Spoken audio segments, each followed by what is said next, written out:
నమస్కారం NS news కి స్వాగతం నా పేరు ఉషా ముందుగా ముఖ్యాంశాలు మేడ్చల్ జిల్లా షామీర్పేట్ మండలంలోని బొమ్మరాస్పేట్ పెద్ద చెరువు FTL లో నిర్మించిన ప్రహారీ గోడ కూల్చివేత చెరువు FTL లో మాజీ మంత్రి మల్లారెడ్డి అక్రమ నిర్మాణాలు చేశారంటూ మల్లారెడ్డిపై ఫిర్యాదులు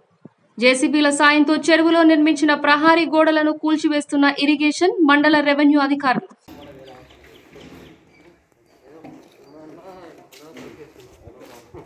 కొంచెం